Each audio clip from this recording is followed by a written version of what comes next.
ایک دفعہ انسان توبہ کے آنسو بہا دے, ایک دفعہ اللہ سے کہہ دے کہ اے اللہ. رسول اللہ صلی اللہ علیہ وسلم کے پاس ایک صحابی آئے گاؤں سے, یا رسول اللہ قحط پڑ گیا ہے, بارش بند ہو گئی ہے, جانور ہلاک ہو رہے ہیں. آپ صلی اللہ علیہ وسلم نے دعا کی اور بارش کی دعا کی. اتنی بارش ہوئی ہے 3 دن تک برستی رہی ہے. وہ صحابی دوبارہ آئے, یا رسول اللہ کھیتیاں ہلاک ہو رہی ہیں, جانور ہلاک ہو رہے ہیں. آپ صلی اللہ علیہ وسلم کے الفاظ دیکھیں, آپ نے فرمایا اللہم حوالینا لا علینا. یہ نہیں فرمایا کہ اللہ اس بارش کو بند کر دے, یہ تو رحمت ہے, اے اللہ اس کو ہمارے اطراف کی طرف لے جا, ہم پر نہیں بلکہ ہمارے شہر کی سے آبادی سے دور اطراف کی طرف لے جا. علماء نے لکھا اس سے صاف پتہ چلتا ہے کہ رسول اللہ صلی اللہ علیہ وسلم نے بارش کے بند کرنے کی دعا نہیں مانگی, کیونکہ قرآن بہت تذکرہ کر رہا ہے اس کا. تو اللہ جیسے اس بارش سے مردہ زمین کو زندہ کرتا ہے, اے اللہ تو ہمارے دلوں کو بھی حیات اور زندگی دے دے. دل مردہ ہیں, زمینیں زندہ ہو رہی ہیں, زمینوں میں پیداوار پیدا ہو رہی ہے, مگر دل میں اللہ کی محبت کے چشمے جاری نہیں ہو رہے. اور قرآن نے اس کی بہترین مثال دی ہے, وَإِنَّ مِنَ الْحِجَارَةِ لَمَا يَتَفَجَّرُ مِنْهُ الْأَنْهَارُ.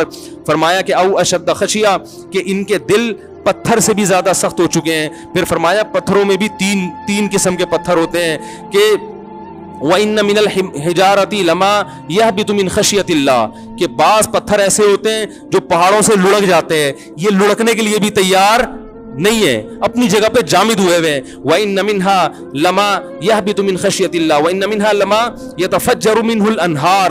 اور کچھ ایسے جس میں چشمے پھوٹ پڑتے ہیں. پتھر بھی اتنا سخت نہیں ہوتا, وہ بھی کبھی پانی نکالنا شروع کرتا ہے اور کبھی اثرات قبول کر کے اپنی جگہ سے ہل جاتا ہے. لیکن فرمایا کہ جو لوگ اللہ کو نہیں مانتے یا اللہ کو جیسا ماننا چاہیے ویسا نہیں مانتے, ان کے دل پتھر سے زیادہ سخت ہو چکے ہیں, یہ اپنی جگہ سے ہلنے کے لیے تیار نہیں ہے. یہ اللہ کی نعمتیں دیکھ کر نہ شراب چھوڑنے کے لیے تیار ہیں, نہ زنا چھوڑنے کے لیے تیار ہیں, نہ اپنی ذمہ داریاں پوری کرنے کے لیے تیار ہیں, اور نہ فحش فلمیں اور بیہودہ چیزیں چھوڑنے کے لیے تیار ہیں, نہ زنا اور نہ بدنظری چھوڑنے کے لیے تیار ہیں. تو یہ وہ دل ہیں جو پتھر سے زیادہ سخت ہو چکے ہیں. لیکن اللہ نے ان کو دھمکی دی ہے, فرمایا ہم جو یہ بارشیں برسا رہے ہیں اور نعمتیں تمہیں دے رہے ہیں, تمتعوا, فائدہ اٹھاتے رہو, فإن مصيركم إلى النار, آنا تم نے جہنم کی آگ کی طرف ہے. اللہ پیدا کر کے مار کے چھوڑ نہیں دے گا کہ مٹی ہو کے ختم, نا نا نا نا نا نا نا. یہ سب کچھ اللہ نے جو نظام بنایا ہے آزمائش کے لیے. آج لوگ تکبر کر رہے ہیں, فخر کر رہے ہیں, اللہ کے حکام کی دھجیاں اڑائی جا رہی ہیں, لیکن اللہ نے فرمایا تمتعوا, مزے اڑا لو.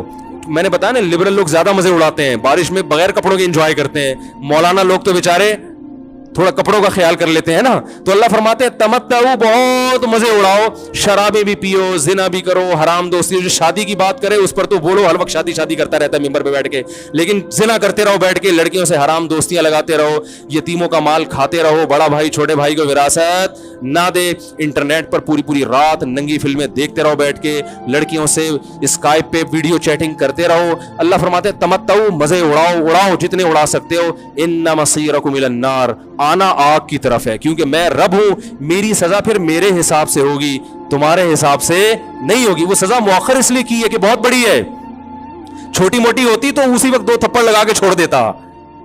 یہ تاخیر اس لیے کی ہے کہ مہلت دے رہا ہے, مہلت, اب توبہ کر لو, اب توبہ کر لو, اب توبہ کر لو. نہیں کی تو اللہ فرماتے ہیں موت کا جب وقت آئے گا, پوری دنیا کی دولت بھی اگر دے گا تو میں تیری جان نہیں چھوڑوں گا. کلا انہا کلمۃ ہوا قائلھا, فرمایا اس سے پہلے توبہ کے 2 آنسو بہاتا. زمین اور آسمان نے اگر گناہوں سے زمین اور آسمان کے خلا کو بھر دیا ہے نا, وہ 2 آنسو آگ ٹھنڈا کرنے کے لیے کافی تھے. لیکن جب تم موت اپنی آنکھوں سے دیکھے گا, ساری دنیا کی دولت بھی خرچ کر دے گا, تو اللہ فرماتے ہیں توبہ کا کلمہ ایسا ہوگا, انہا کلمۃ ہوا قائلھا, ایک زبان سے نکلا ہوا کلمہ جو ہوا میں تحلیل ہو گیا. اللہ اپنے قانون میں بہت سخت ہے میرے بھائی. فرعون ساری زندگی نافرمانی کرتا رہا, جب پہلا غوطہ کھایا ہے توبہ کی نا اس نے, اور کیسی پرفیکٹ توبہ کی, کہنے لگا آمنت انہ لا الہ الا الذی آمنت بہ بنو اسرائیل. یہ نہیں کہ میں اللہ پر ایمان لایا, کیونکہ اللہ کے مفہوم میں فرق ہو سکتا ہے اپنے آپ کو اللہ کہہ رہا ہوں, پوری تشریح شرح کے ساتھ حاشیے کے ساتھ کہہ رہا ہے کہ میں اس رب پہ ایمان لایا جو ایک غلام قوم کا رب ہے. صحیح ہے نا, میری جو بنی اسرائیل جو میرے غلام تھے نا, وہ جس کو رب مانتے ہیں میں اس پر کو رب مانا میں نے. اللہ فرماتے ہیں آل آنا, اب ایمان لا رہا ہے, وقد عصیت قبل, اس سے پہلے تو نے نافرمانی کی ہے, ایسا عبرت کا نشان بناؤں گا. فالیوم ننجیک ببدنک لتکون لمن خلفک آیا, تو مر جائے گا تیری باڈی سلامت رہے گی, آنے والے لوگ قیامت تک تیری باڈی کو دیکھ کر عبرت حاصل کرتے رہیں گے کہ یہ ہے جس نے زمین پر ایسی حکومت کی کہ اس کی حکومت کے کھوٹے زمین پہ گڑ گئے. آج کیسا عبرت کا نشان بنا ہوا ہے, کیسا پڑا ہوا ہے, مسالے لگا لگا کے تو اس کو محفوظ رکھا جا رہا ہے. اور اللہ فرماتے ہیں یہ تو اس کی باڈی ہے جو تمہیں نظر آ رہی ہے, اس پر گزر کیا رہی ہے ہم تمہیں بتاتے ہیں. النار, آگ ہے, یعرضون علیہا غدوا وعشیا, جس آگ پر صبح اور شام اس کو جلایا جاتا ہے. وَيَوْمَ تَقُومُ السَّاعَةُ, اور جب قیامت قائم ہوگی, أَدْخِلُوا آلَ فِرْعَوْنَ أَشَدَّ الْعَذَابِ, اللہ فرمائیں گے کہ ہم حکم دیں گے فرشتوں کو کہ فرعون کو اس سے سخت عذاب میں ڈال دو. آپ کو فرعون لیٹا ہوا نظر آ رہا ہے, قرآن کہہ رہا ہے لیٹا ہوا نہیں ہے, وہ صبح اور شام آگ میں جلایا جا رہا ہے. اس کو ہزاروں سال گزر گئے, صبح بھی آگ میں جلتا ہے, شام کو بھی آگ میں جلتا ہے. اور فرمایا ابھی قیامت آنے دو, جہنم میں ہمیشہ کے لیے داخل کروں گا جو اس سے بھی زیادہ سخت ہے. وَإِذْ يَتَحَاجُّونَ فِي النَّارِ, اور فرمایا جہنم میں جانے کے بعد کیا ہوگا, آپس میں ان کے مکالمے کو اللہ نے ذکر کیا ہے کہ جو فرعون کے ماتحت تھے وہ فرعون سے کہیں گے تیری اطاعت اور فرما برداری میں, تیری حکومت کی وجہ سے ہم نے موسیٰ کی بات نہیں مانی, اسے کمزور کہا, تو کہتا تھا موسیٰ کو بولنا نہیں آتا, موسیٰ کے پاس حکومت نہیں ہے, موسیٰ ہماری طرح پڑھا لکھا نہیں ہے, موسیٰ ہماری طرح براڈ مائنڈڈ نہیں ہے, ہم نے تیری دعوت کی وجہ سے موسیٰ کی بات کا انکار کیا, آج ہم آگ میں جل رہے ہیں. فَهَلْ أَنْتُمْ مُغْنُونَ عَنَّا نَصِيبًا مِّنَ النَّارِ, کیا ایک دن کے لیے تو ہم سے آگ کو دور کر سکتے ہو. تو وہ کہے گا کہ میں خود اس جہنم کی آگ میں جل رہا ہوں, میں تم سے آگ کو دور نہیں کر سکتا. اللہ فرماتے ہیں سب مل کے جہنم کے داروغ کے پاس جائیں گے. وقال الذین فی النار لخزنۃ جہنم ادعوا ربکم, کہ فرشتوں سے کہیں گے تم اللہ سے دعا کرو کہ کچھ عذاب میں تخفیف ہو جائے, کچھ مہلت مل جائے. تو فرشتے جواب میں کہیں گے کہ کیا تمہارے پاس ڈرانے والا نہیں آیا تھا, موسیٰ کلیم اللہ جس سے اللہ کوہ طور پہ ہم کلام ہوا کرتا تھا, اس نے تمہیں ڈرایا نہیں تھا کہ تم اللہ کی نافرمانی چھوڑ دو.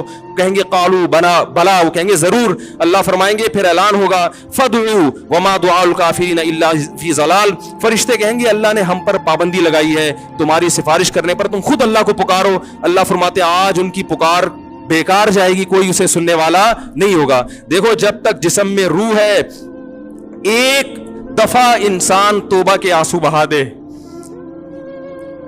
ایک دفعہ اللہ سے کہہ دے کہ اے اللہ مجھ سے جو جرم ہوا, اگر کسی نے زنا کیا ہے ایک دفعہ کہہ دے اے اللہ آئندہ نہیں کروں گا. اگر کسی نے شراب پی ہے ایک دفعہ کہہ دے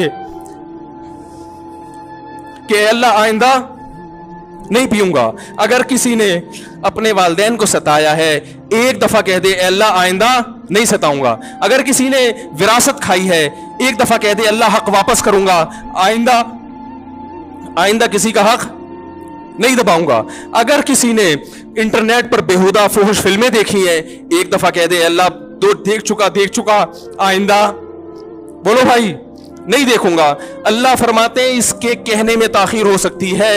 وَمَن يَعْمَلْ سُوءًا أَوْ يَظْلِمْ نَفْسَهُ ثُمَّ يَسْتَغْفِرِ اللَّهَ یجد اللہ غفور الرحیم, کیسا ہی بڑا سے بڑا جرم کر لے اس کے بعد جب اللہ سے توبہ کرے گا بشرطے کہ روح جسم کے اندر موجود ہو, اللہ فرماتے ہیں یجد اللہ غفور الرحیم, اللہ صرف گناہ کو معاف نہیں کرے گا بلکہ یہ اللہ کو غفور اور رحیم پائے گا. غفور بھی پائے گا, پانے کا مطلب ہے محسوس کرے گا کہ اللہ نے اس کے جرم کو معاف کر دیا ہے, اور رحیم بھی پائے گا کہ مزید رحمتیں بھی کر رہا ہے. یہ اس وقت تک اللہ کی طرف سے بھائی پیکیج ہے جب تک روح جسم کے اندر موجود ہے, کیونکہ غیب کا معاملہ ہے. جب اس روح اور جسم کا رشتہ کمزور ہو گیا ایڑیاں رگڑتے رہو گے لیکن اللہ توبہ قبول کرنے کے لیے تیار نہیں ہوگا. اللہ سے دعا ہے کہ اللہ ہمیں اس وقت کے آنے سے پہلے سدھرنے کی توفیق عطا فرمائے, اور اس بے حیائی کا جو طوفان ہمارے معاشرے میں پھیلا ہوا ہے اللہ اس بے حیائی کے طوفان سے ہمیں بھی اور اپنے اہل و عیال اور اپنی اولادوں کو بھی بچنے کی توفیق عطا فرمائے. سبحانک اللہم و بحمدک نشہد ان لا الہ الا انت نستغفرک و نتوب الیک.